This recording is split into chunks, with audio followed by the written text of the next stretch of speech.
বাংলার মানুষ মনে করে পীরের বেটা পীর মানে বাপ রে বাপ, গদ্দি নসীন পীর মানে পীরের বাচ্চা পীর, যতই মূর্খ হোক তারপর তাকে মহারথী মনে করে। আছে না ভাই? আছে তো। কিন্তু নবীর ছেলে কেনান, নূহের সন্তান কেনান, তারপরে সে জান্নাতে যেতে পারবে না, তার ঠিকানা কিন্তু জাহান্নাম। তাই মুসলিম সমাজকে, সোসাইটিকে এই একটা কথা বলবো, কোন ব্যক্তি কত বড় ব্যক্তি, কোন বক্তা কত বড় বক্তা, কোন বক্তার আলোচনাতে হাজার হাজার মানুষ আসে, কোন বক্তার কণ্ঠ শুনতে ভালো লাগে, এই সব দিকে তাকালে কখনো হক পাবেন না, সত্য থেকে বিচ্যুত হয়ে যাবেন। আপনি যদি বলেন যে রুহুল আমিন ভাই আপনার আলোচনাতে 10,000 মানুষ হয় না, কিন্তু আমার অমুক হুজুর তার আলোচনাতে লাখ লাখ মানুষ হয়, আপনি যদি সত্য গ্রহণ করতে চান, জনসংখ্যা দেখে, ভক্ত ফ্যান ফলোয়ার দেখে কখনো আপনি হক পাবেন না, কখনো হক পাবেন না।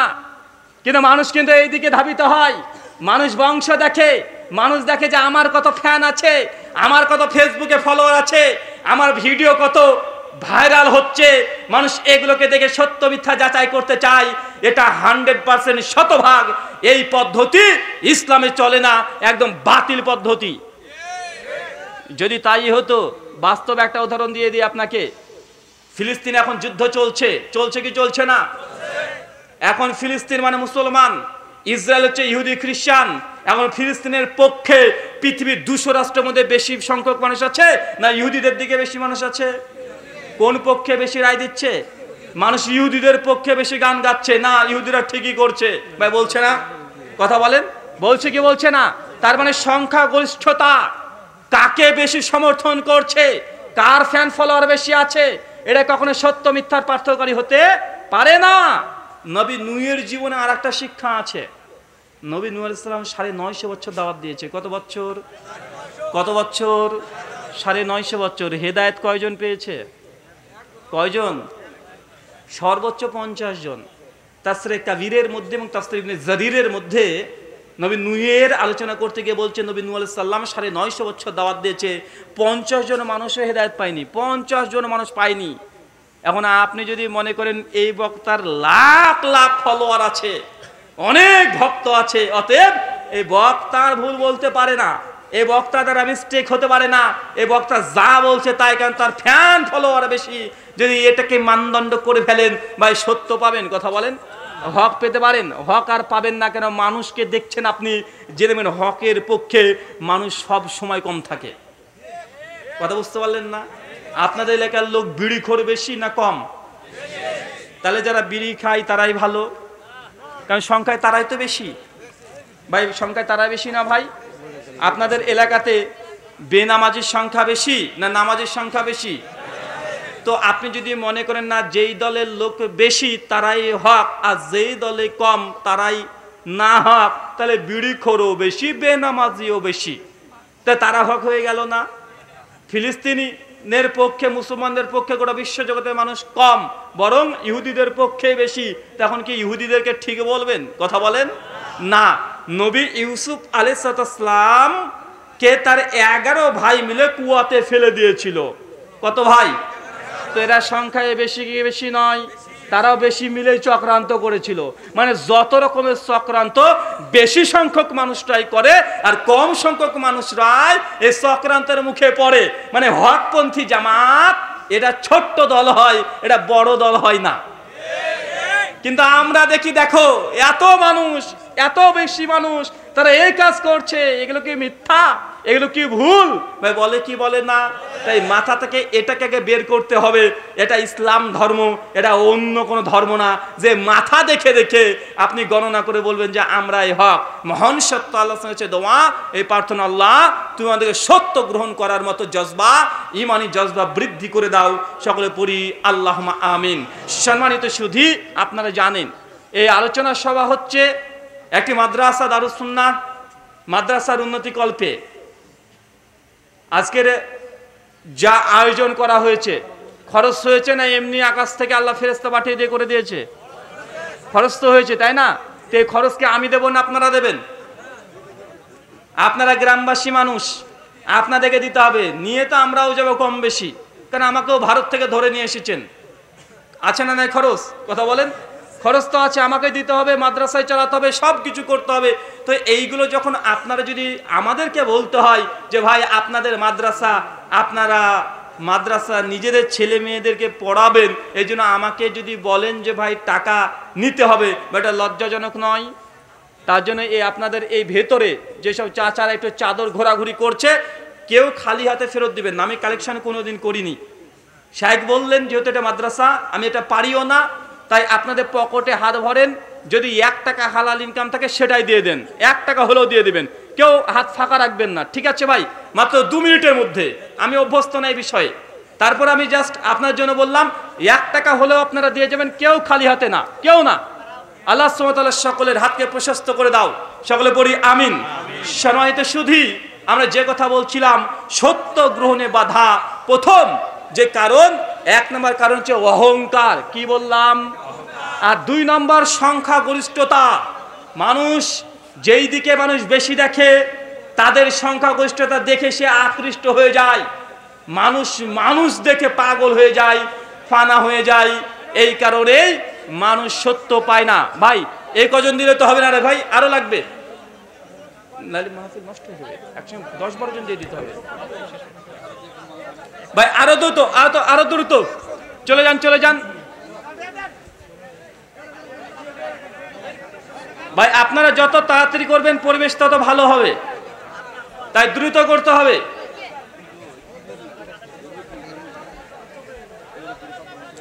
ভাই আরো দ্রুত, আর একটু তাড়াতাড়ি করতে হবে।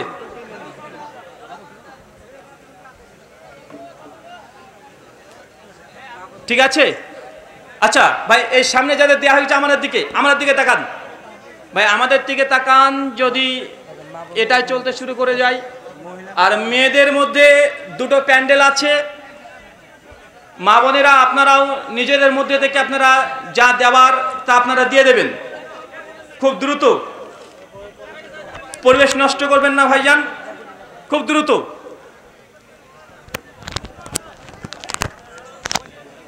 আচ্ছা আসেন 3 নম্বর পয়েন্ট, সত্য গ্রহণে বাধা। 3 নম্বর পয়েন্ট হচ্ছে অন্ধ অনুসরণ। কি বললাম? অন্ধ অনুসরণ। ভাই আমরা অন্ধ অনুসরণ করি কি করি না? আর এই অন্ধ অনুসরণের কারণে মানুষ সত্য পায় না। বেশিরভাগ মানুষ দেখবেন, আমি ধর্ম কেন পালন করছি, কারণ আমার পীর সাহেব বলে দিয়েছে, আমার ইমাম বলে দিয়েছে, এই জন্যে আমি এই আমলগুলো করি। আছে না নাই? সমাজে মানুষ ইল্লাল্লাহ জিকির করছে, আছে না নাই? জিকির করতে করতে সামেনা ভেঙে ফেলে এমন ব্যক্তি আছে না নাই? কেন করছে? ও ভাবছে যে আমার পীর সাহেব বলে দিয়েছে, এটা করলেই একদম আমি জান্নাত চলে যাব। বা আছে না নাই? এগুলো সবগুলো আছে। আর মানুষকে দেখবেন, যখন কোনো অলৌকিক খবর শোনানো হয়, অলৌকিক কোনো বিষয় শোনানো হয়, মানুষ তেমন আকৃষ্ট হয়ে যায়। আমি একটা উদাহরণ দিয়ে বুঝতে পারবেন। ধরেন আমাদের এই শেখ বসে আছেন, ইনি একজন অনেক বড় ভালো মানুষ। আপনাদের এলাকায় 2 বছর কোনো বৃষ্টি নেই, কি নেই? কথা বলেন, বৃষ্টি নেই। এমন গ্রামের মানুষ সকলে এসে ওস্তাদকে বলছেন, ওস্তাদ 2 বছর তো কোনো বৃষ্টি নেই, একদম খরা ডেকে গেছে, আমাদের মাঠ ঘাট সব একদম ফেটে গেছে, তো আল্লাহর কাছে একটু দোয়া করেন না, আল্লাহ যেন আমাদেরকে আসমান থেকে বৃষ্টি দেয়। তা উস্তাদজি করেছেন কি, তিনি বলছেন আচ্ছা ঠিক আছে, আগামীকাল ঈদের ময়দানে তোমরা সবাই চলে আসবে, আমি তোমাদেরকে নিয়ে দোয়া করব। এখন আমাদের উস্তাদ তিনি আপনাদের গ্রামের সবাইকে নিয়ে একদম যেখানে ঈদের নামাজ পড়ে ওইখানে চলে গেছেন। ঠিক আছে, চলে যাওয়ার পরে তিনি রীতিমতো বৃষ্টি প্রার্থনার জন্য সালাত আদায় করেছেন। তারপরে হাও মাও করে কাদাকাটি করে গ্রামের সমস্ত মানুষকে নিয়ে তিনি দোয়া করেছেন। আর দোয়া শেষ হতে না হতেই আল্লাহ আসমান থেকে অঝর ঝরে বৃষ্টি দিতে শুরু করেছেন।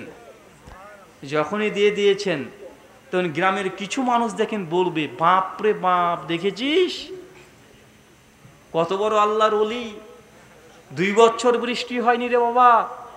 আমার হুজুর কেবল 2 রাকাত নামাজ পড়ে একটু দোয়া করেছে আর আল্লাহ আসমান থেকে বৃষ্টি দিয়ে ভাসিয়ে দিল।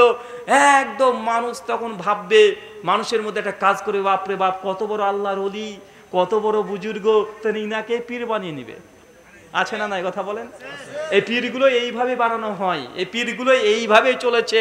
মানে কোন পীর কত বড় অলৌকিক কাজ করলো, যে যত বেশি অলৌকিক কাজ করেছে সে তত বড় পীর। আছে না নাই? এখন দেখা যাচ্ছে পীর সাহেব একটা দিয়ে ফতোয়া দিয়েছে, আর যেই ফতোয়া কোরআন হাদিসের বিরুদ্ধে চলে গেছে ধরেন, ঠিক আছে, মানুষ কিন্তু তখন মনে করছে ইনি কিন্তু অনেক বড় পীর, অনেক বড় আল্লাহর ওলি। আল্লাহ সঙ্গে হুজুরের ডাইরেক্ট কন্টাক্ট, যা চাই তাই দেয়, বৃষ্টি চেয়েছে বৃষ্টি দিয়ে দিয়েছে। মানুষ কিন্তু পাগল হয়ে গেছে অলৌকিক কর্মকাণ্ড দেখে। মানুষের একটা আস্থা তৈরি হয়ে গেছে তার উপরে, তার অলিত্বের ওপরে। এখন দেখা যাচ্ছে তিনি একটা মিস্টেক করে ভুল ফতোয়া দিয়ে দিয়েছেন, আর একজন বড় আলেম এসে বলছে, দেখুন আপনাদের পীর সাহেব বা আপনাদের এই আলেম অনেক বড় আলেম, আলহামদুলিল্লাহ মাশাআল্লাহ, তবে তিনি এই মাসআলাটা একটু ভুল করে ফেলেছেন। আসলে মাসআলাটা হবে এই, যদি এমন কথা বলে তখন গ্রামের মানুষ উঠে কি বলে জানেন? বাবা রে বাবা, তুমি কত বড় হুজুর হয়েছো গো, তুমি কত বড় মৌলবি হয়েছো, তুমি জানো আমাদের ওই হুজুর আকাশ থেকে পানি নামাতে পারে, তুমি একবার নামাও দেখি, তারপর তোমার কথা মানবো। আছে না নাই কথা বলেন? মানে এখন কে বড় আলেম এটার কোরআন হাদিস দিয়ে নয়, এটা মানুষ নির্ধারণ করে কে কত বড় অলৌকিক কাজ করতে পারে, কে কত বড় অলৌকিক কাজ করতে পারে। এই জন্য পীরের বইগুলোতে দেখবেন অনেক ঘটনা লেখা, যে আমার পীর মসজিদে কোনোদিন নামাজ পড়তো না, তিনি বাড়িতে যায় নামাজ পেতে রাখতেন, আর যখনই নামাজে দাঁড়াতেন আল্লাহু আকবার বলতেন, তখন দেখতাম যে আমার পীরও নেই, যায় নামাজও নেই। কেন? তিনি মক্কায় চলে গেছেন নামাজ পড়তে। বা আছে না নাই? মানে পীরের বুজুর্গি দেখাচ্ছে। বলছে একদিন হঠাৎ পীর সাহেব ওয়াজ মাহফিল করে রাস্তাতে যাচ্ছিলেন, হঠাৎ দেখছেন মাঝপথে একটা নদী, গভীর রাত্রি 1:30 বেজে গেছে, আকাশ পুরোটা অন্ধকার, মেঘ গর্জন করছে, চারদিকে ঝিঝি পোকা ডাকছে, মাঠ থেকে অনেকগুলো শিয়াল ডাকছে, ভয়ঙ্কর পরিস্থিতি। পীর সাহেব আর তার মুরিদ একমাত্র আছে, মুরিদ তো ভয় থরথর করে কাঁপছে। গিয়ে মাঝপথে গিয়ে দেখছে নৌকা আছে, মাঝি নেই, এখন হবে কি? ঝড় উঠেছে, মেঘ গর্জন করছে, ঝিঝি পোকা ডাকছে, ভয়ঙ্কর রাত্রি, কোনো দিক থেকে কেউ দেখতে পাচ্ছে না, রাত্রি বেজে গেছে 1:30 থেকে 2টা, এখন কি করবে? তখন পীর সাহেব তিনি বললেন যে বাবা তুমি চোখটাকে বন্ধ করো। যখনই চোখটাকে বন্ধ করেছে, তারপর হাঁটতে হাঁটতে গিয়ে একদম হেঁটেই চলে যায় নদীর মধ্যে। পীর সাহেব হেঁটেই চলে যায়, হাঁটছে হাঁটতে হাঁটতে নদী পার করে ফেলেছে, পীর ডুবে নাই। এটা হচ্ছে পীর। বা আছে না নাই কথা বলেন? আছে না ভাইজান? পীরের অনেক কারামতি। মানুষ তখন এগুলো পরের ভাবে, বাপ রে বাপ, দেখেছিস কত বড় আল্লাহর ওলি, এই পীর কি ভুল বলতে পারে? এই পীরের দ্বারা কি ভুল হতে পারে? অবশ্যই পীরকে ধরলেই আমরা জান্নাত চলে যাব। আছে না নাই? আচ্ছা, একটা বই দেখাই, মানে আমি মুখে মুখে কথা বলছি, প্রমাণ না দেখালে মানুষের মনে অন্তরে তৃপ্তিও আসে না। চলেন আমি কয়েকটা জিনিস দেখিয়ে দিই আপনাকে। আচ্ছা, এই বইটা আপনাদের বাংলাদেশের সুন্নিদের লেখা। কাদের লেখা? সুন্নিদের লেখা। সুন্নি মানে কারা বলেন তো ভাই? এনায়েতুল্লাহ আব্বাসী, গিয়াসউদ্দিন তাহেরি, আলাউদ্দিন জিহাদি, আর কত পিয়াজি আছে, মানে অনেকগুলো আছে না ভাইজান? ওদের লেখা বই। ওরা আমাদেরকে বলে ওয়াহাবি, বলে কি বলে না? বলে না ভাই? আমাদেরকে ওয়াহাবি, আমাদেরকে বলে ওয়াহাবি, আর ওরা বলে সুন্নি। আমি বলি ভাই আমরা যদি ওয়াহাবি হই, তোরা হচ্ছিস লাহাবি। তোরা কি? লাহাবি। কেন বলেন তো? ওরা দলিল দেয় মিলাদ করার। কিসের দলিল? বুঝে আবু লাহাবের মতো ব্যক্তিও নবীর জন্মদিনে খুশি হয়ে তিনি তার দাসকে আজাদ করে দিয়েছে, নবীর মিলাদ করেছে, আর ওয়াহাবিরা করে না। তো বেটা মিলাদি পন্থী যারা আছে তারা মিলাদ প্রমাণ করার জন্য নবীর হাদিস না দিয়ে আবু লাহাবের হাদিস দেয়। তো এরা লাহাবি নয়? আবু লাহাব মিলাদ করেছে, তুমিও করছো, তাহলে এটা কি হবে? লাহাবি। আর বেটা আমাকে বলে ওয়াহাবি। শেখ আব্দুর রাজ্জাক বিন ইউসুফ হচ্ছে এদের পথের কাঁটা। কারণ যেইভাবে তিনি পীর মুরিদের বিরুদ্ধে এমন সুন্দর করে কথা বলে মানুষকে শিরক এবং বিদআতকে বুঝিয়ে দিয়েছে বাংলার মানুষকে, তাদের আর সহ্য হয় না। তারা কথায় কথায় দেখবেন বলবে কাযযাব বিন ইউসুফ, বলে কি বলে না, একদম গালি দেয়, দাজ্জাল পর্যন্ত বলে, আছে না ভাই জান? এবং শেখ আব্দুর রাজ্জাক বিন ইউসুফের একটা কঠোর অভিযোগ, একদম কঠোর অভিযোগ। অভিযোগটা কি? আব্দুর রাজ্জাক বিন ইউসুফ হাফেজাহুল্লাহকে একজন প্রশ্ন করেছিলেন যে শেখ কালেমা লা ইলাহা ইল্লাল্লাহ মুহাম্মাদুর রাসূলুল্লাহ এটা পাঠ করা যাবে কি যাবে না? শেখ তিনি বলেছেন আমার জানা মতে এই মর্মে কোনো সহিহ হাদিস বর্ণনা আসেনি, তার জানা নাই, তিনি বলেছেন। তো ভাই যার জানা নেই সে জানা নেই বলবেই তো নাকি? একজন আলিম হয়েছে বলে কি সব জানতে পারবে? হাফেজ ইবনে আব্দুল বার রাহিমাহুল্লাহ মুতাফা 463 হিজরি তার ইস্তেজকার প্রথম কোন 19 নম্বর পৃষ্ঠায় লিখেছেন ইমাম মালিক রাহিমাহুল্লাহর কাছে একজন ব্যক্তি কোন বর্ণনায় 39, কোন বর্ণনায় 43, কোন বর্ণনায় 47 খানা প্রশ্ন করেছিল। ইমাম মালিক রাহিমাহুল্লাহ তার মতন মুহাদ্দিস মুহাক্কিক আলেম, তিনি অধিকাংশ 90% প্রশ্নের উত্তর তিনি বলেছেন আমি জানি না। তো তিনি যদি বলতে পারেন জানি না, তো আব্দুর রাজ্জাক বিন ইউসুফ কি বলবেন না? কথা বলেন, কথা বলেন। যেটা জানা নাই সেটা জানি না বলাটাই এটা একটা আলেমের পরিচয়, এটা হচ্ছে মহান মানুষের পরিচয়, এটা হচ্ছে ইতিদালের পরিচয়, এটা হচ্ছে ইনসাফের পরিচয়। কিন্তু যেটা জানি না প্রশ্ন জিজ্ঞাসা করেছি ভুলভাল যা হোক বলে দিই, এটা হচ্ছে মুনাফিকের পরিচয়। তো শেখ আব্দুর রাজ্জাক বিন ইউসুফ বলেছেন আমি দেখেছি, তিনি পাননি, তো পাননি ভালো কথা। তিনি কি অস্বীকার করেছেন কালেমাকে? না, বরং প্রতিদিন আহলে হাদিসদের মসজিদ থেকে আজান হয় কি হয় না? তো এখানে কালেমায়ে শাহাদাত আছে না নাই? ওয়াহাদা আশহাদু লা ইলাহা ইল্লাল্লাহ ওয়া আশহাদু আন্না মুহাম্মাদান রাসূলুল্লাহ আছে না ভাইজান? তো ওরা আবার অভিযোগ করে বলে যে আহলে হাদিস যারা তারা কালেমা মানে না। আরে চিটিং বাস, একটু আজানটা শুনে নিও। প্রতিদিন চিল্লে চিল্লে 5 বার বলছে, আর বলছে আহলে কালেমাই মানে না। আচ্ছা চলেন আমি দেখাই আসলে কালেমা, আমাদের কালেমা কি? আমাদের কালেমা কি? জোরে বলেন। মুহাম্মাদুর রাসূলুল্লাহ। আসলে অনেকে যেগুলো দাবি করেছে যে এই লা ইলাহা ইল্লাল্লাহ মুহাম্মাদুর রাসূলুল্লাহ এই কালেমা নেই, এই কথাটা সঠিক নয়। অনেকে বলে ওয়ান না লাগিয়ে পড়তে হবে, এই কথাটা সঠিক নয়। কারণ লা ইলাহা ইল্লাল্লাহ মুহাম্মাদুর রাসূলুল্লাহ সরাসরি হাদিসে এসেছে। ইমাম বাইহাকির বিখ্যাত গ্রন্থ আল মুতাফা 463 হিজরি, 458 হিজরি তার বিখ্যাত গ্রন্থ আসমা সিফাত হাদিস নাম্বার 198, আর মুসনাদে আবি আলা হাদিস নাম্বার 1806 এবং তাবরানী মুজমাল কাবির হাদিস নাম্বার 3965। চারখানা সহিহ সনদে হাদিস আছে। আব্দুল ইবনে আব্বাস রাদিয়াল্লাহু তাআলা আনহু তিনি বলছেন কালেমায়ে তাকওয়া লা ইলাহা ইল্লাল্লাহ মুহাম্মাদুর রাসূলুল্লাহ, সহিহ সনদে আছে আলহামদুলিল্লাহ। এর আগে এই হাদিসের গ্রন্থগুলোতে অ্যাভেলেবেল ছিল না, এত অ্যাভেলেবেল ছিল না। এই জন্য অনেকেই দেখার চেষ্টা করছে বুখারী, মুসলিম, আবু দাউদ, তিরমিজি, ইবনে মাজাহ, নাসাই, মিশকাত যে সহজলভ্য গ্রন্থ এইগুলোতে নেই, এটা ঠিক। ইমাম বাইহাকির দুর্লভ্য কিতাবগুলোতে আছে, ইমাম তাবরানী মুজমাল কাবিরে আছে, মুসনাদে আবি আলাতে আছে, কয়েকটা সেই সনদে পাওয়া যায়। কথা বুঝতে পারছেন? এখন আমাদেরকে তারা বলছে একটু শুনিয়ে দিই নাকি? একটা বক্তৃতা আছে আমার কাছে, একটু শুনিয়ে দেওয়াই ভালো হবে। কিউট বয় চালাবো বলছেন? কিউট বয় কিন্তু 1 বছর ধরে আমার, আচ্ছা একটু দেখি পাওয়া যায় কি না। আজকে আমাকে একজন পাঠিয়েছে ভিডিওটা, একটু আপনাকে শুনতেই হবে। আমার কিউট বয়টাই চালাই। জি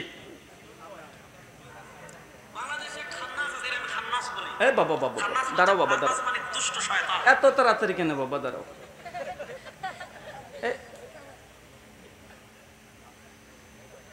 হ্যাঁ বাবা দেখতে পাচ্ছেন?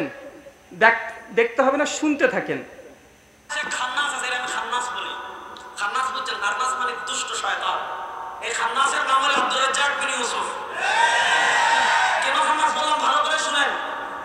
এরা কি পরিমাণ জাহিল চিন্তা করেন। সে একটা লেকচার দিয়েছে, বক্তব্য দিয়েছে, বলেন আমরা বলেছি আমাদের রবকে, আসতে বলেন আমাদের সৃষ্টিকর্তাকে, বলেন আমাদের রিজিক দেনকে। এজন্য আমাদের কালেমায় আমরা ঘোষণা দেই লা ইলাহা, বলেন না লা ইলাহা ইল্লাল্লাহ মুহাম্মাদুর, এটা আমাদের কালেমা, পবিত্র কালেমা, কালেমায়ে তৈয়বা। শুনেন ছাত্রবাড়িতে যারা আছে আজকে বাড়িতে গিয়ে তাফসীর ইবনে কাসির। আচ্ছা, মানে উনি এখানে বোঝাতে চাচ্ছেন যে শেখ আব্দুর রাজ্জাক বিন ইউসুফ তিনি এই কথা যেহেতু বলেছে, তা আব্দুর রাজ্জাক বিন ইউসুফকে কি বলছে? খান্নাস। কেন? বলছে কালেমাকে অস্বীকার করেছে। এটা হচ্ছে তার মূল আলোচনা, দীর্ঘ আলোচনা করেছে। এক আলোচনার মধ্যে আরেকটা আলোচনা শোনানোটা লম্বা করলে আপনারা ধৈর্যচ্যুত হবেন, তাই শোনালাম না। ইউটিউবে তাদের মজুদ আছে, তাদের চ্যানেলগুলোতে আপনারা বারবার শুনেছেন আলোচনাগুলো। তো একটু জবাব দেওয়া দরকার আছে না নাই? আর আমার আলোচনার জবাব কিন্তু অ্যান্টিভেনাম, যে যা দিয়ে বুঝে তাকে তাই দিয়ে বুঝাতে হয়।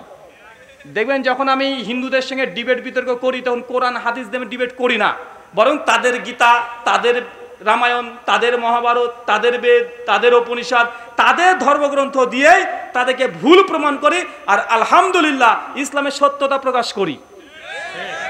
যখন খ্রিস্টানদের সঙ্গে ডিবেট হয় তখন খ্রিস্টানদের Bible, old testament, new testament, সেগুলো দিয়ে তাদেরকে আমি খণ্ডন করি আর ইসলামের সত্যতা প্রমাণ করি। আর যারা আছে নাস্তিক, ওরা তাদের ধর্মগ্রন্থ নেই, ওদের কি আছে? বিজ্ঞান আছে, কি সায়েন্স। এগুলো হচ্ছে তাদের হচ্ছে মোরালিটির মূল উৎস। কিছুদিন আগে দেখবেন একজন নাস্তিকের সঙ্গে ডিবেট হয়েছে আমার যেন আয়েশা রাদিয়াল্লাহু তাআলা বিবাহের বয়স নিয়ে, যেহেতু ওরা কোরআন হাদিস মানে না, গীতা, বেদ, বাইবেল কোনো শাস্ত্রই মানে না, তোরা মানে হচ্ছে বিজ্ঞান। তো আমি বিজ্ঞান দ্বারা 164খানা প্রমাণ পেশ করেছিলাম যে আজ থেকে 1400 বছর আগে মেয়েদের মেনস্ট্রুয়েশন তথা মেন্স শুরু হয়ে যায় মাত্র 6 থেকে 9 বছরের মধ্যেই। একটা জবাবও দেয়নি, 21টা প্রশ্ন করেছিলাম। কারা কারা দেখেছেন একটু হাত তোলেন তো ভাইজান। আলহামদুলিল্লাহ অনেকে দেখেছেন। তো তারা যেহেতু সায়েন্সকে তারা মনে করে তাদের ঈশ্বর, নাস্তিকদের ঈশ্বরের নাম কি? বিজ্ঞান। মানে এরা হচ্ছে অজ্ঞান, মূর্খ, কথা বুঝতে পারছেন না? মানে তারা বিজ্ঞানকে মনে করছে এটা নাকি ঈশ্বর। বিজ্ঞান যা বলেছে এটা ঠিক, বিজ্ঞান যেটা বলেনি সেটা ভুল। আছে না নাই? বা আমার একটা প্রশ্ন, বলেন তো উত্তর দেওয়া যায় কিনা? ওরা বলছে সত্য মিথ্যা আমরা বিজ্ঞান দিয়ে চর্চা করে দেখি। আচ্ছা, একটা মানুষকে, একটা নারীকে একটা ছেলে বা একটা বখাটা ছেলে একটা মেয়েকে ধর্ষণ করলো, এখন বিজ্ঞান দিয়ে প্রমাণ করে দেখান ধর্ষণ করে খারাপ। সম্ভব? বিধির বিজ্ঞানে নাই, কথা বলেন। বিজ্ঞান দিয়ে এটা প্রমাণ করা সম্ভব যে একজন মেয়েকে একজন ছেলে ধর্ষণ করলো বা ছেলে মেয়েকে ধর্ষণ করলো, এই যে ধর্ষণ করে দিয়েছে এটা যে খারাপ, এটা সায়েন্স দিয়ে, বিজ্ঞান দিয়ে খারাপ প্রমাণ করা যাবে? সম্ভব? কি দিয়ে করবেন? সায়েন্সের আছে, মানদণ্ড আছে। বিজ্ঞানের মূল কাজ হচ্ছে তাদের মেটার নিয়ে তারা কাজ করে। একটা জিনিস তৈরি করেছেন, এর মধ্যে কোন পদার্থ আছে, এই পদার্থ না থাকলে কি হতো, এটা যদি আছে তো কি হবে, তাপ বেড়ে গেলে কি হতে পারে, কমে গেলে কি হতে পারে। বিজ্ঞানের কাজ এটা নিয়ে। ধরেন ওই মেয়েটাকে ধর্ষণ করার পরে হত্যা করলো, এখন হত্যা করা যে খারাপ, বিজ্ঞান দিয়ে প্রমাণ করতে পারবে? বিজ্ঞান দিয়ে হত্যা করা খারাপ প্রমাণ করতে পারবে? একজন ব্যক্তি 1 কোটি টাকা চুরি করেছে, চুরি করা খারাপ, বিজ্ঞান দিয়ে প্রমাণ করতে পারবে? কথা বলেন, সম্ভব? বিজ্ঞানের কাজ তো এগুলো নয়, তাই বিজ্ঞান দিয়ে পারবেও না। তাই এরকম হাজার সমস্যা আছে পৃথিবীতে। যারা সায়েন্স বিজ্ঞানকে তাদের ভগবান ঈশ্বর মেনে নিয়েছে, এরা যে কত বড় মূর্খ এটা হিসাবে ধরা যাওয়া সম্ভব নয়।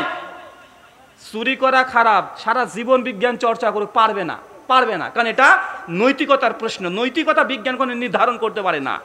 খুন করা খারাপ কাজ, এটা বিজ্ঞান নির্ধারণ করতে পারবে না। বিজ্ঞান কি বলবে? হ্যাঁ, যখন এটাকে আপনি খুন করেছিলেন তার 3 ইঞ্চি এই যে ওটার নাম কি ছুরি থেকে 3 ইঞ্চি ঢুকেছিল, এর ফলে তার লিভারের এই অংশ কেটে গিয়েছিল, এত পরিমাণে ব্লাড বেরিয়ে এসেছে, এই জন্য মারা গিয়েছে। বিজ্ঞানের কাজ এটা। বিজ্ঞানের কাজ এটা নয় যে ওকে হত্যা করা হয়েছে এটা খারাপ প্রমাণ করা। কথা বুঝতে পারলেন না ভাইজান? তাই যারা বিজ্ঞানকে মনে করছে ঈশ্বর, এরা যে 1 নম্বর মূর্খ এটা বলার অবকাশ রাখে না। সম্মানিত দর্শক মণ্ডলী, আমি আবারও ওইখানে ফিরে আসি। আমাদের অভিযোগ যে আমরা নাকি কালেমা লা ইলাহা ইল্লাল্লাহ মুহাম্মাদুর রাসূলুল্লাহ মানি না। আসুন তাদের কালেমাকে একটু দেখে নিই, দেখবেন? আচ্ছা দেখাই। এই বইটা দেখতে পাচ্ছেন, আনিসুল আরওয়াহ, বাংলা মানে রুহের বন্ধু। রুহের বন্ধু, এই বইটার একটা অধ্যায় আছে ফায়াদুস সালিকিন, পৃষ্ঠা নাম্বার 146।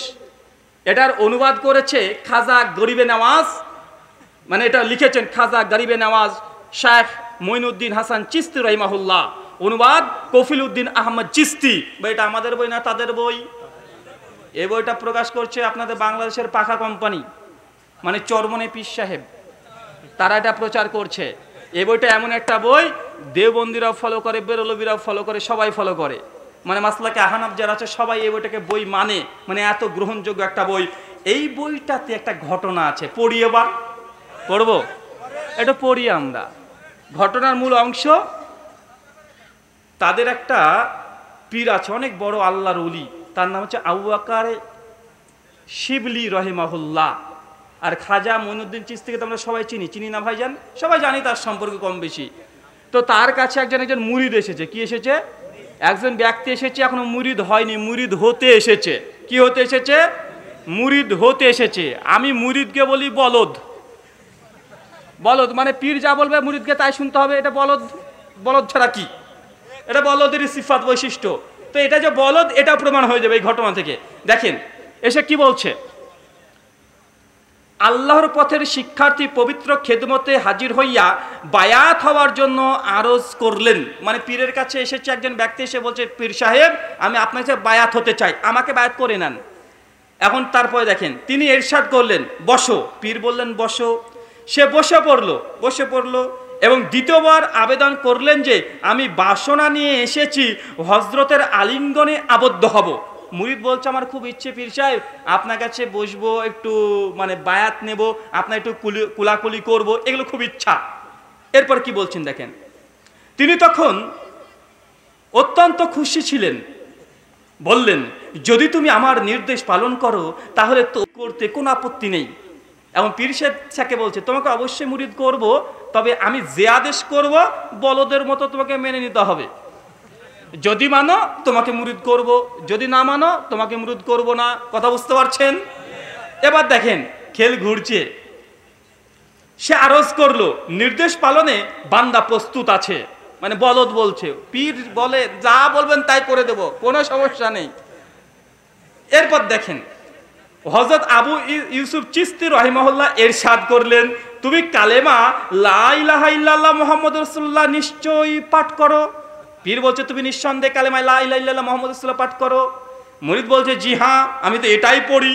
এরপর কি বলছে, ওই ব্যক্তি তিনি বলছেন, কিন্তু আজ এ কালেমার পরিবর্তে, পয়েন্ট টু বি নোটেড, পীর এবার মুরিদকে বলছে, তবে আজ এ কালেমার পরিবর্তে তুমি পড়ো লা ইলাহা ইল্লাল্লাহ চিশতি রাসূলুল্লাহ। দেখেন চিশতি রাসূলুল্লাহ আপনারা দেখে নিতে পারেন,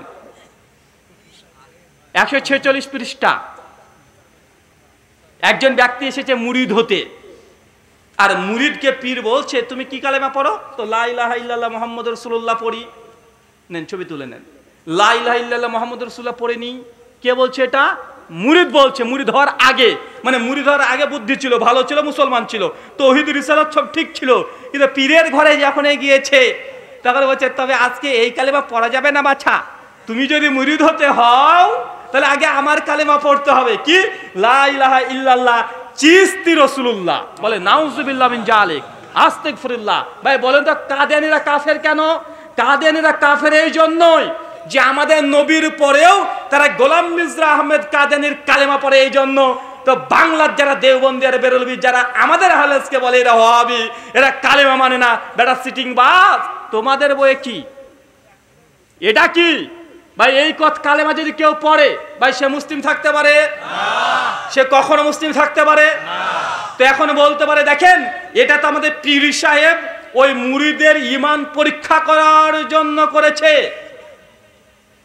তাকে প্রকৃত পড়াই নাই, কিন্তু তারপরেই লেখা আছে ওই ব্যক্তি বলার সাথে সাথেই কালেমার পরিবর্তে পাঠ করো, ওই ব্যক্তি বলার সাথে সাথেই বিনা দ্বিধায় তার নির্দেশ পালন করলেন। মানে যখনই পীর পড়তে পারছে মুরিদও পড়ে দিয়েছে, এই বলদ পড়েও দিয়েছে।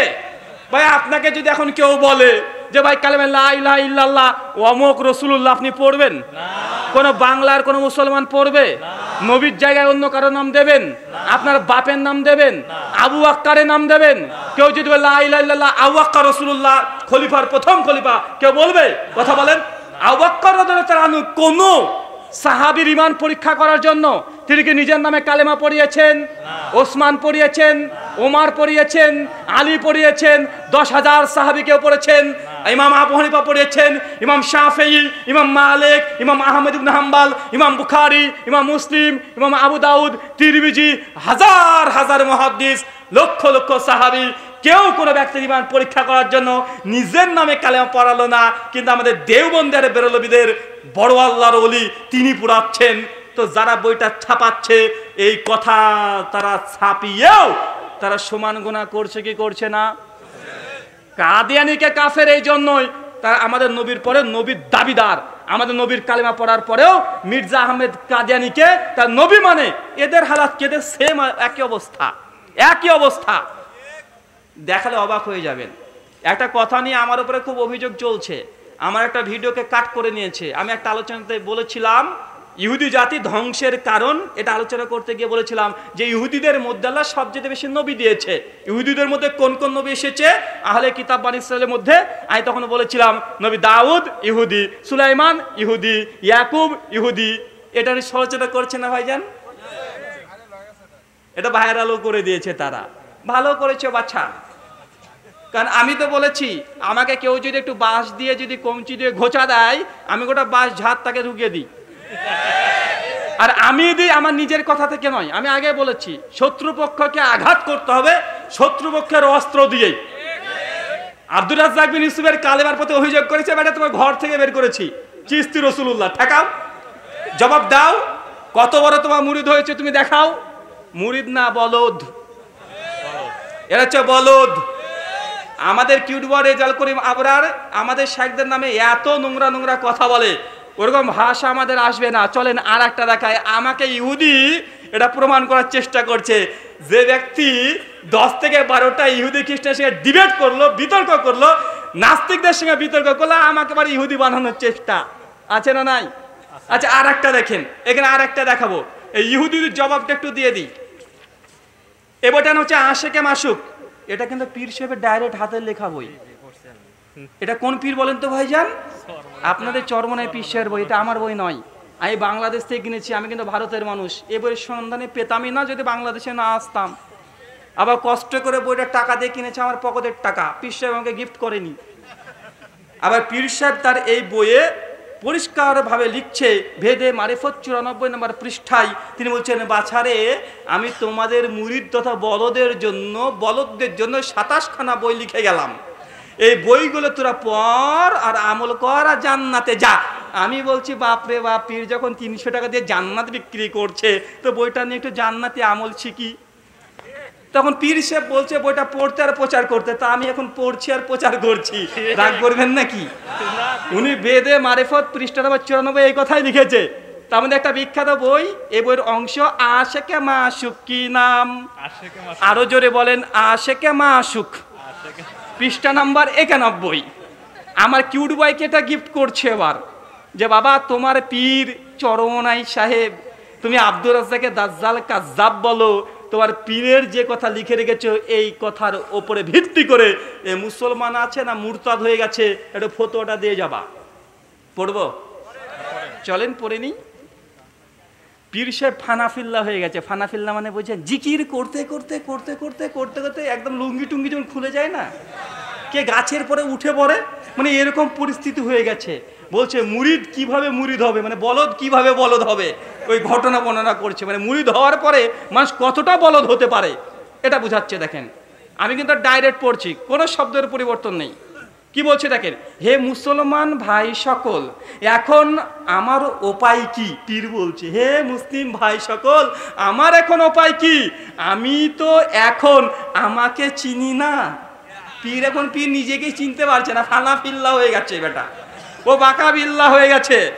এরপর বলছে আমি যে কে তাহা জানিও না, আমি কি জাতি আমি তাও বুঝি না, আমি মুসলমান না ইহুদি না অগ্নি পূজারী তাহাও বলিতে পারি না।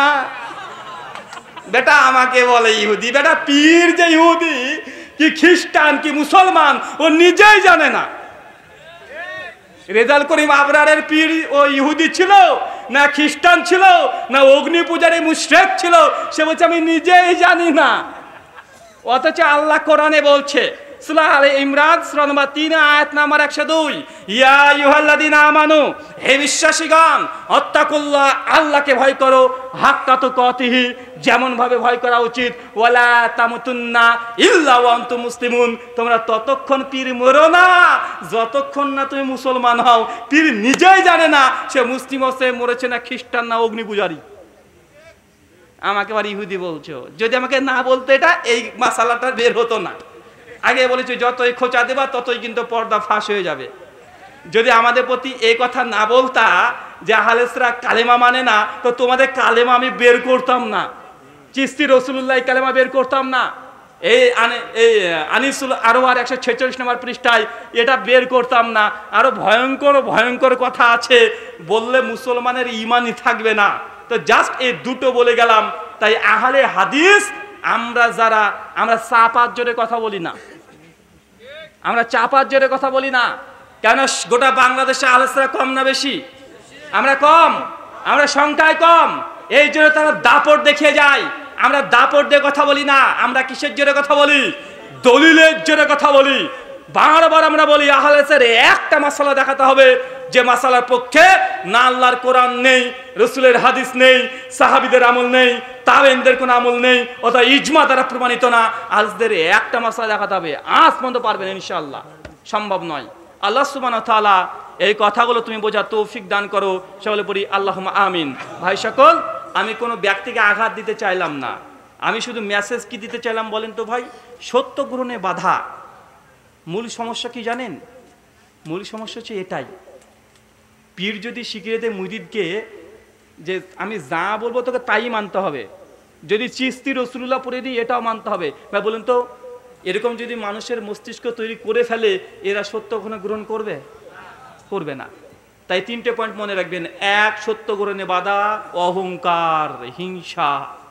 2, সংখ্যা বেশি, অতএব এরাই সত্য, এ উসুল বাতিল। আর 3 নাম্বার, অন্ধ অনুসরণ। পীর সাহেব বলেছে, মুরব্বি বলেছে, আমার পীর এই অলৌকিক কাজ করেছে, অতএব এটাই হক। এই সবগুলো বাতিল পন্থা। এগুলো যাদের অন্তরে থাকবে তারা কখনো সত্য গ্রহণ করতে পারবে না। যেমনভাবে ইহুদিরা ধ্বংস হয়েছে, পথভ্রষ্ট হয়েছে, মুসলিম উম্মাহ ওইভাবে পথভ্রষ্ট হবে। নবী এই ভবিষ্যৎবাণীও করে গেছেন। সুনানে আবু দাউদ হাদিস নম্বর 4597 আল্লাহ নবী বলছেন যে ইহুদিদেরকে আমার মুসলিম উম্মাহ এমনভাবে অনুসরণ করবে, ইহুদিরা যদি ডান পায়ের জুতো বাম পায়ে পড়ে, আমার মুসলিম সম্প্রদায়ে এমন কিছু ব্যক্তি থাকবে ইহুদিদের মতো তাই করবে। এখন করছে কি করছে না? করছে। আল্লাহ আমার মুসলিম সম্প্রদায়কে তুমি হেদায়েতে কামিলা দান করো, সকলে পড়ি আল্লাহুম্মা আমিন। ভাই প্রশ্নোত্তর করবো না বাড়ি যাব? প্রশ্নোত্তর করব। যে আপনারা একজন পড়েন, একটু পানি দিন তো। আচ্ছা, একটা বিশেষ ঘোষণা, আমার লেখা বেশ কিছু বই আছে। এর আগে আমার লেখা বই কারা কারা পেয়েছেন একটু হাত তোলেন তো। পেয়েছেন অনেকেই। তো একটা বই আছে তাকলিদ বিভ্রান্তি নিরাসন, মানে মাযহাব মানা যাবে কি যাবে না। যারা মাযহাব মানা পক্ষে দলিল দেয়, বিপক্ষে দলিল, তুলনামূলক বিতর্কমূলক বই, মানে আমি যে আলোচনা পক্ষে বিপক্ষের, এবং যারা বলে যে হানাফি মাসলাকের বা মাযহাবের কোনো ফতোয়া নাকি হাদিস বিরোধী নয়, নেই।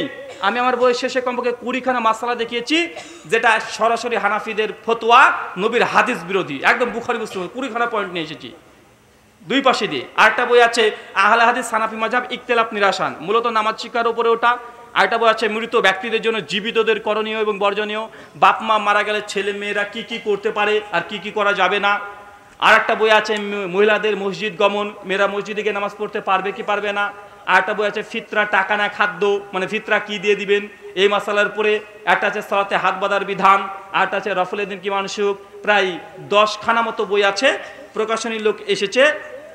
প্রায় 10খানা বইয়ের দাম সম্ভবত প্রিন্ট রেট 2210 টাকা মতো। আজকে ওরা 1300 টাকাতে দিয়ে দিচ্ছে পুরো সেট, একদম নতুন। 75 গ্রাম কাগজের, বসুন্ধরা কাগজের উপর আছে, হাই কোয়ালিটি। আপনারা একদম প্রকাশনী থেকে নিয়ে নিতে পারেন। আর খোলা খোলা যদি নিতে চান, একটা দুটো বই খোলা খোলা তারা দিচ্ছে, তবে এখন না, আলোচনা শেষে নিয়ে যাবেন, এখন নেবেন না। জি, প্রশ্ন পড়েন।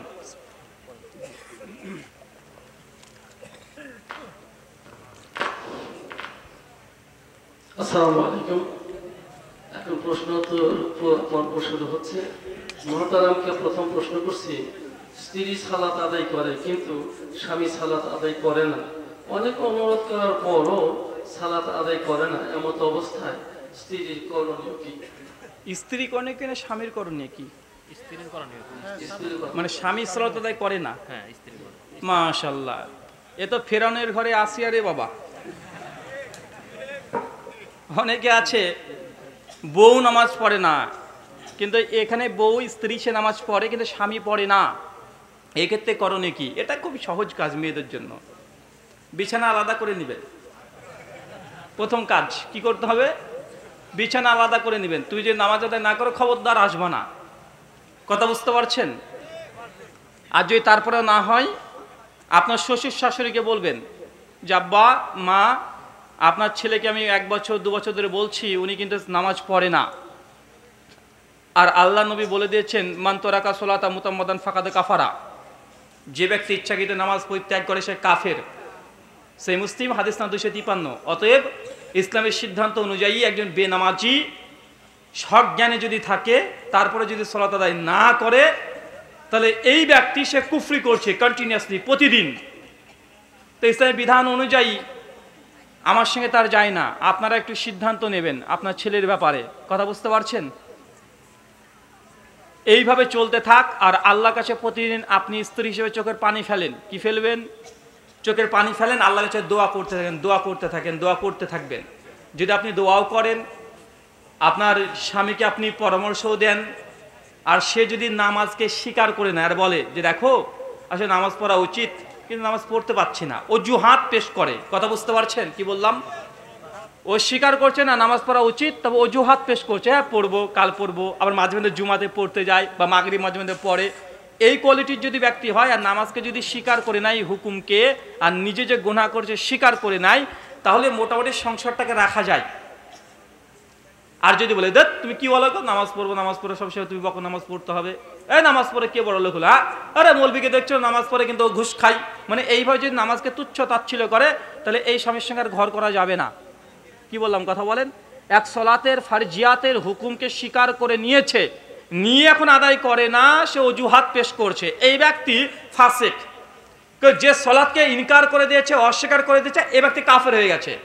এর সঙ্গে বিবাহ বিচ্ছিন্ন করতে হবে। শুকরিয়া, জাযাকাল্লাহু খায়রান। জি, আপনি কি হিন্দু থেকে মুসলিম হয়েছেন? আমি কি হিন্দু থেকে মুসলিম হয়েছি? এটা আমার নামে জাল হাদিস। নবীর নামে জাল হাদিস আছে না ভাইজান? অনেক জাল হাদিস আছে। ঠিক এটা আমার ব্যাপারে জাল হাদিস। কিভাবে কিভাবে কে যে হাদিসটা তৈরি করলো রে বাবা, তো আমি তখনই ভাবি নবীর নামে কেন জাল হাদিস হবে না, আমার নামেও জাল হাদিস আছে। এই কথা সঠিক নয়। প্রথম কথা হচ্ছে শেষ করে শিক্ষাগত জি, আমার বিশেষ সংক্ষিপ্ত ভাই তাহলে বলে দিই দুটো প্রশ্ন একসঙ্গে। আর একটা প্রশ্ন প্রায় আসে, এই প্রশ্ন না হলে আবার প্রশ্ন তো শেষ হয় না, আপনার নামের পরে ব্রাদার কেন? এটা হচ্ছে না, থাকবে, ওটা ফরজ, এই প্রশ্নটা ফরজ, এই প্রশ্ন না হলে উত্তর প্রশ্ন তো শেষ হয় না। জি, তো চলেন একবারেই 7 খণ্ড রামায়ণ পড়ে শুনিয়ে দিই। প্রথম কথা হচ্ছে, আসলে আমার বাবা তিনি হিন্দু ছিলেন। বাবা বিয়ের আগেই তিনি মুসলিম হয়ে যান, মুসলিম মেয়েকে বিয়ে করেন, মানে আমার আম্মার সঙ্গে বিয়ে হয়, আর আমরা জন্মসূত্রে শেষ হচ্ছে মুসলিম। তবে এইখানে 2012 সাল পর্যন্ত আমরা পারিবারিকভাবে, যেহেতু আমাদের বাবার সম্পূর্ণ গোষ্ঠী যারা ছিল তারা সকলে হিন্দু, আমাদের মাসি পিসি যা আছে সবাই, মানে আমরা ফার্স্ট জেনারেশন, এই জন্য আমরা হিন্দু ধর্ম দ্বারা প্রভাবিত ছিলাম। এমনকি 2012 পর্যন্ত আমি অষ্টমী, নবমী, দশমী এই 3টে দিন ঈদ, মানে শারদীয় পুজো, দুর্গা পুজো উপলক্ষে আমি আমার পরিবারে এই জামা প্যান্ট নিয়ে মণ্ডপ মণ্ডপ ঘুরে বেড়ানো সবগুলোই হয়েছে। আল্লাহ সুবহানাহু ওয়া তাআলা মাফ করুক। তো এটা 2012 পর্যন্ত হয়েছে, আমাদের বাড়ির সকলের সঙ্গে হয়েছে, ফ্যামিলির সঙ্গে। আর এই কথা কোনো বানানো চানানো নয়, কারণ এই দেখেন সব নোট চলছে কি চলছে না। আমার এই আলোচনাগুলোকে শুধু এখানেই সীমাবদ্ধ না, আমার এলাকাতে মানুষ দেখে, ওরা আবার বেশি দেখে, কেন আমার এলাকাতে যারা আছে তারা সবগুলো বেরেলি, আর আমরা হচ্ছে ফার্স্ট আহলে হাদিস। তো এই জন্য আমরা কি বলি, আমি না যতটুকু জানি তার চেয়ে বেশি আমার সম্পর্কে তারাই জানে, যে আমি কি বলছি সব খাতা করে নোট করে নেয়। তো 2012 পর্যন্ত এমনই ছিল।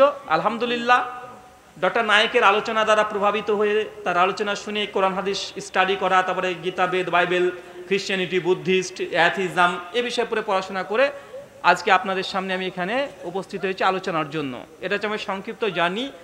আপনাকে বললাম 2 নম্বর প্রশ্ন, যে নামের পূর্বে ব্রাদার কেন? আসলে আমাদের ভারতে একটা ট্র্যাডিশন, যারা জেনারেল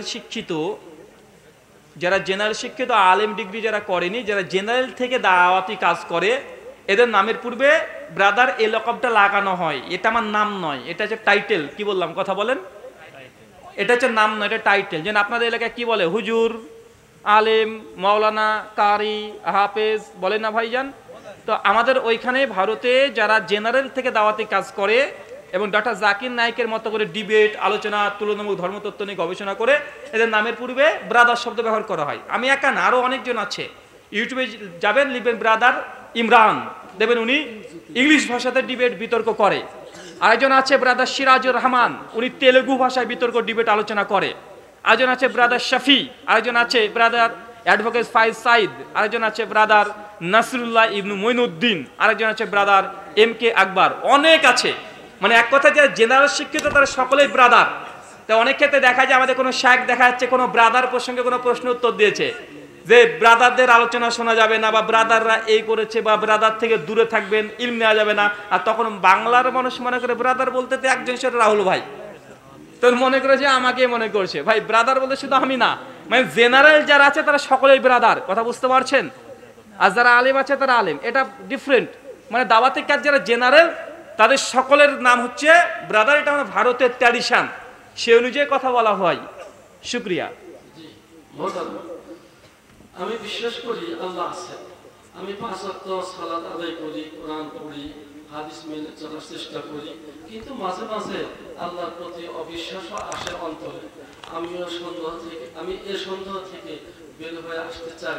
কিভাবে আমি দৃঢ় বিশ্বাসী হব? সন্দেহ আসে, এখানে কিভাবে আপনি এই সন্দেহকে নিরসন করবেন? এটার একটাই ঔষধ, মেডিসিন, সেটা জ্ঞান। কি বললাম? জ্ঞান, ইলম। ইলম দিয়ে অন্ধকারকে দূর করা হয়। জ্ঞান না থাকলে সন্দেহ আসবে, জ্ঞান যখনই চলে আসবে তখন আর সন্দেহ থাকবে না। আসলে প্রশ্ন কে করেছেন? হাত তোলেন তো ভাইজান, হাত তোলে। এই প্রশ্নটা কার? আরে ভাই মারবো না রে ভাই, কে? দেখতে পাচ্ছি না তো। লজ্জা পাচ্ছেন? জি, দেখতে পাই না। ও আচ্ছা, ঠিক আছে। মনে রাখবেন, সন্দেহ তখন আসে যখন আপনার এই বিষয়ে জ্ঞান নেই। এটাকে ধ্বংস করার জন্য আপনাকে জ্ঞান চর্চা করতে হবে। কি চর্চা করতে হবে?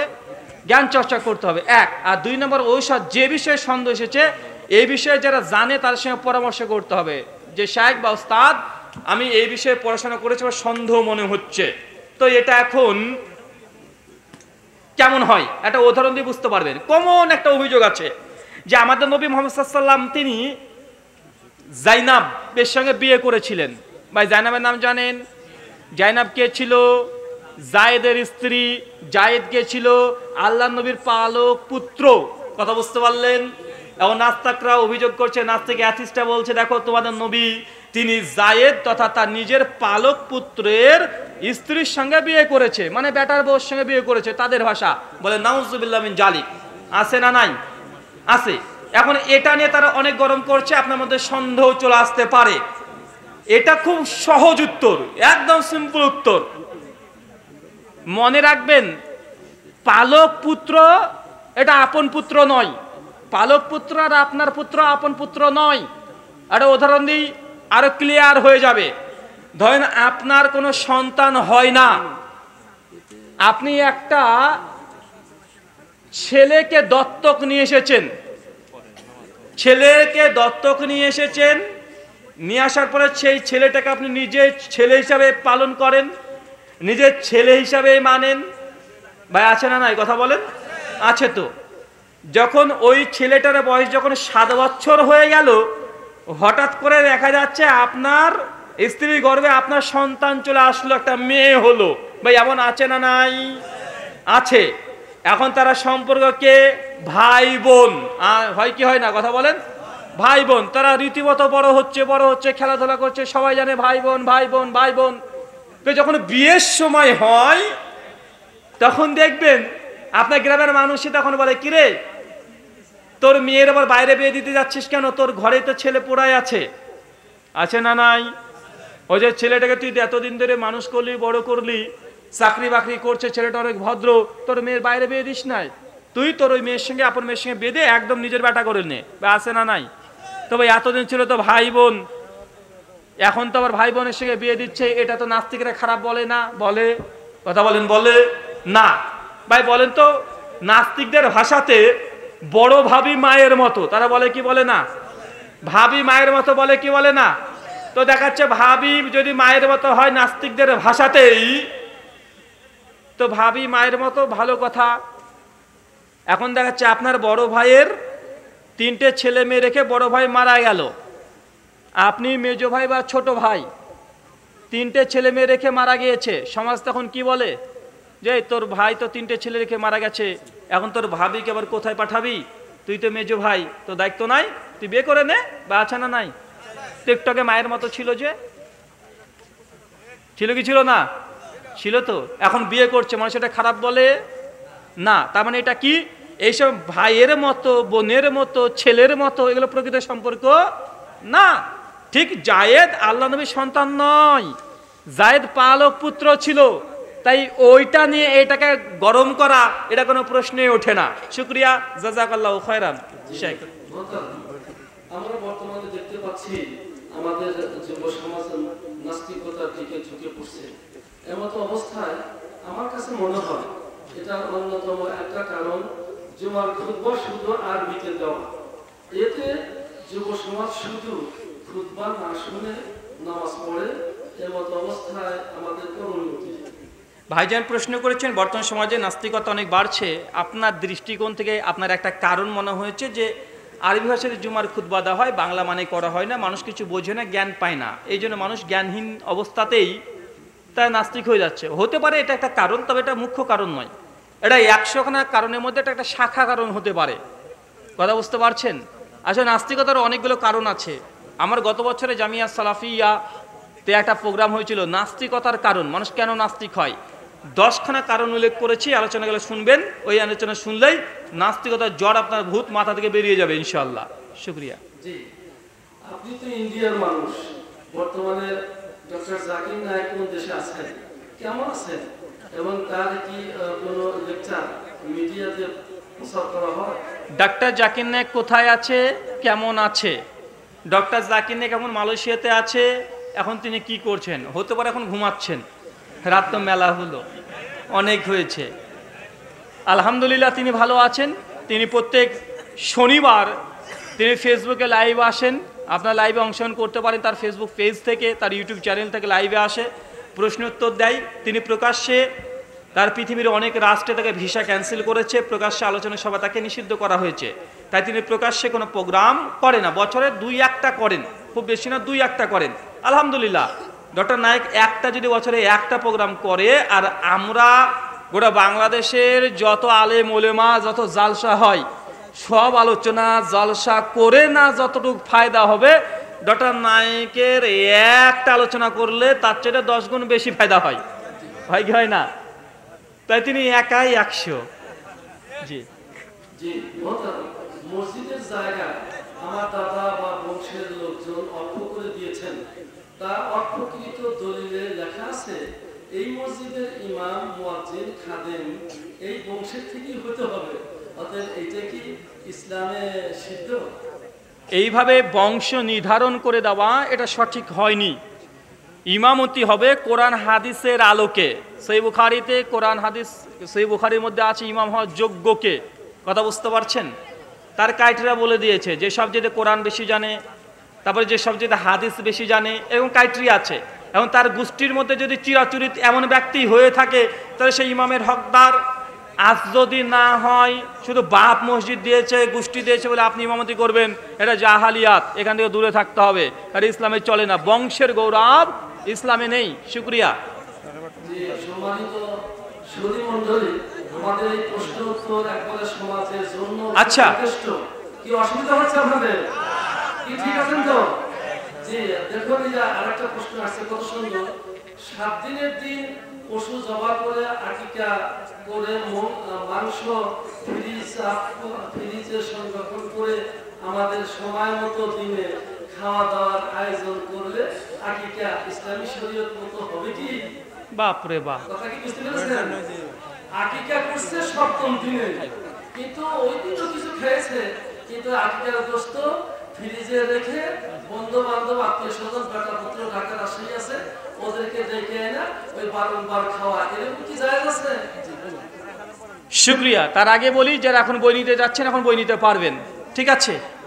ডান দিকে আছে স্টেজের। এখন প্রশ্ন, যে আকিকা করা হয়েছে 7 দিনকার দিনে, ভালো কথা। তারপরে ওই মাংস ফ্রিজে রেখে দেওয়া হয়, দীর্ঘদিন ব্যাপী খাওয়া হয়। এখন এইভাবে খাওয়াটা বৈধ কি বৈধ নয়? শরীয়তি মাসালাও হচ্ছে বৈধ, সমস্যা নেই, তবে এটা উত্তম কাজ নয়। বরং আকিকার মাংস সম্পূর্ণ আপনি নিজে খেলেও খেতে পারবেন, এটা কোনো সমস্যা নেই, তবে ওটা উত্তম নয়।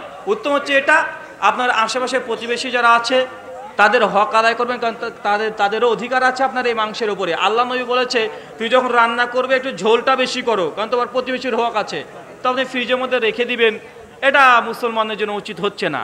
শুক্রিয়া, জাযাকাল্লাহু খায়রান। জি, কোনো লোক হজ করে এসে ছেলের বিয়েতে যৌতুক চায়, বুঝতে পারছেন আপনারা? কোনো লোক হজ করে এসে ছেলের বিয়েতে যৌতুক চায়, তাহলে কি তার হজ কবুল হলো? ভাই প্রশ্ন করেছেন কোন ব্যক্তি হজ করে এসেছে তারপরে ছেলের বিয়ের জন্য যৌতুক চাচ্ছে, এখন এর হজ কবুল হয়েছে কি হয় নাই? ভাই কবুল হবে কি হবে না এটা আমরা বলতে পারি না, তবে কোরআন সুন্নাহর দৃষ্টিকোণ থেকে এই ব্যক্তিকে কিন্তু ফেরেশতারা ঠ্যাঙাবে। কথা বুঝতে পারলেন না ভাইজান? একজন ব্যক্তি হজ করেছে, আল্লাহ নবী বলছেন কেউ যদি হজ করে আর যদি কবুল হয়ে যায় তার একটাই ফজিলত, মা যেমন সন্তানকে প্রসব করলে কোনো গুনাহ থাকে না, হজ যদি করার পর আল্লাহ হজ কবুল করে নাই, এই হাজি ব্যক্তি ওই সন্তানের মতো হয়ে যায়, মনে হয় আজকে প্রসব হয়েছে, মানে তার গুনাহ নেই। কিন্তু এখনকার হাজি তারা হজ করে এসে যদি এই যৌতুক নেয়, সিটারি বাটপারি করে, এটা জুলুম, এটা গুনাহ হচ্ছে, গুনাহ কাবিরা হচ্ছে, দ্রুত তাকে তওবা করা উচিত।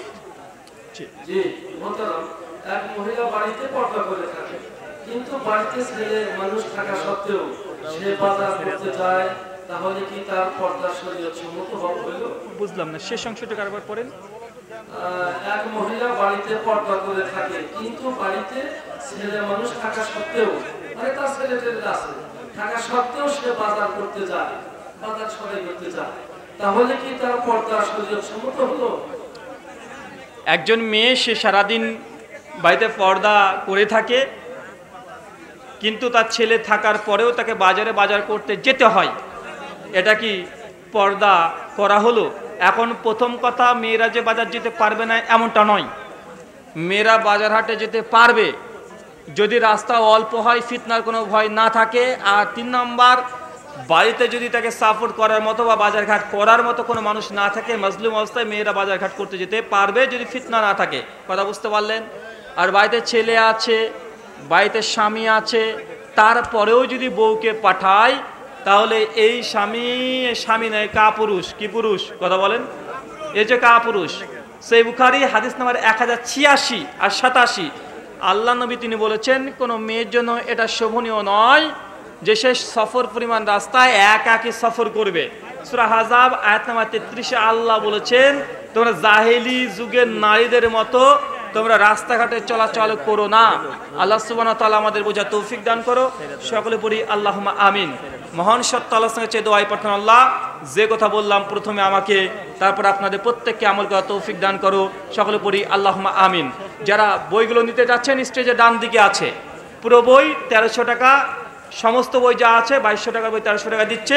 আর খোলা খোলা নিতে চাইলে খোলা খোলা নেবেন। তাকলিদ বিভ্রান্তি নিরাসান আর আহলে হাদিস হানাফি মাযহাব ইখতিলাফ নিরাসান 35টা মাসালা নিয়ে ওখানে ডিটেল আলোচনা করা হয়েছে।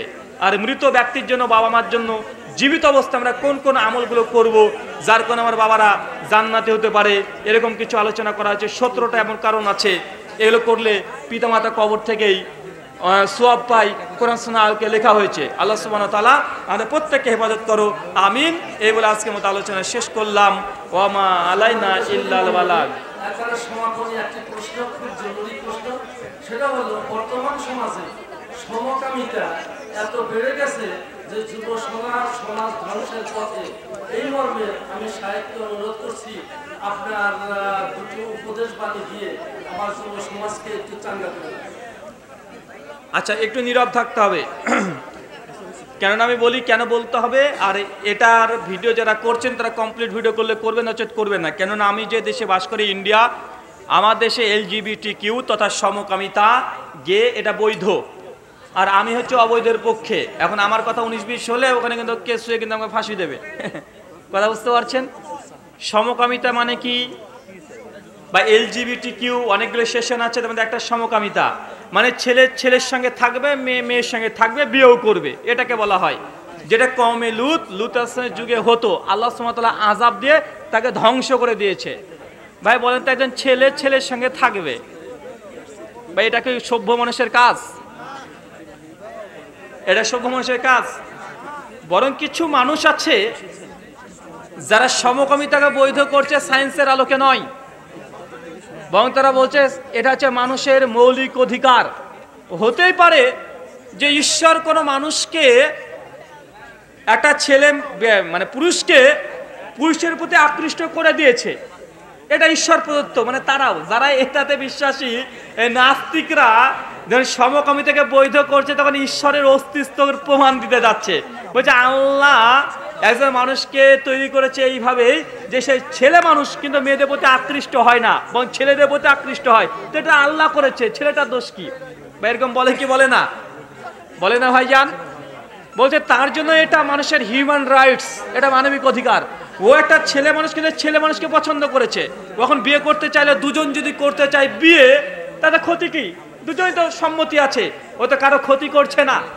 এটা হচ্ছে সমকামিতাকে বৈধ করার তাদের মূল অস্ত্র।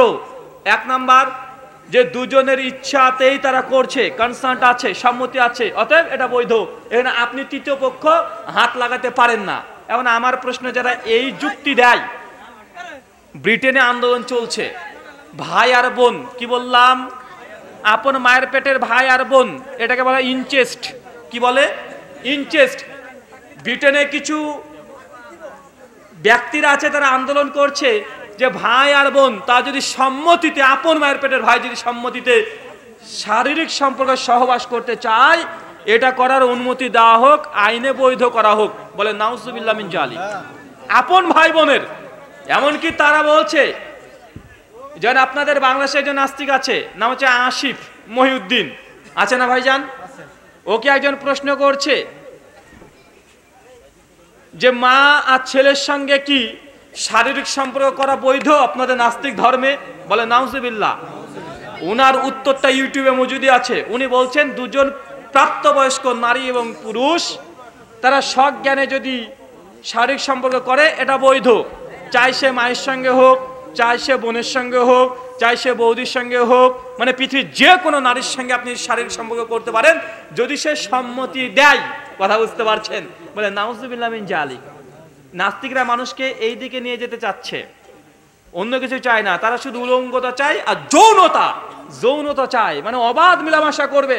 কিন্তু ধর্ম তাকে অধিকার দেয় না। ধর্ম আগে বলে না, বোনের সঙ্গে এসব করা হারাম, করলে জাহান্নামে যাবি। বিয়ের আগে যদি কোনো মেয়ের সঙ্গে শারীরিক সম্পর্ক করিস জাহান্নামে যাবি। সূরা বানী ইসরাঈল 32। এখন নাস্তিকরা এই সীমাবদ্ধতায় থাকতে চায় না, বরং তারা চায় শুধু আমরা যৌনতা করব। এই জন্য নাস্তিকতা প্রচার করছে সমকামিতার নামে। আজ গোটা যুব সমাজ, তরুণ সমাজকে তাদের মাথার ঘিলু নষ্ট করে দিচ্ছে। তারা কি বলছে জানেন? তারা বলছে যে সমকামিতা, যদি তারা বিবর্তনবাদের থিওরিতে বিশ্বাসী, চার্লস ডারউইনের থিওরি অফ ইভলিউশনে বিশ্বাসী, বলছে এই সমকামিতা এটা আদিকাল থেকে হয়ে আসছে, এটা আমাদের ডিএনএতে আছে। তো ভাই ডিএনএতে আছে কিভাবে বুঝলে? ওরা বলছে দেখো না, প্রাণীরা একটা ছেলে প্রাণী একটা ছেলে প্রাণীর উপরে উঠে পড়ে, আছে না নাই? ওরা বলছে দেখো নিজস্ব প্রাণীর মধ্যে দেখা যায়। তা আমি তাদেরকে বলি যে ডিএনএ থেকে যদি সমকামিতা প্রমাণ হয়, তো ডিএনএ থেকে এটাও প্রমাণিত হয় মা ছেলে তার মায়ের সঙ্গে। ভাই একটা ছাগল আর একটা ছাগল, মা ছেলে পাঠা, আছে না ভাইজান? ও মা ছেলে বোঝে, ভাই বোন বোঝে। তো প্রাণীর ডিএনএর মধ্যে তো আপন ছেলে মেয়ের সঙ্গে, আপন বোনের সঙ্গে, মায়ের সঙ্গে, সবার সঙ্গেই এই মানে সহবাস বা জেনা এগুলো করে। এটা আছে না নাই ডিএনএতে?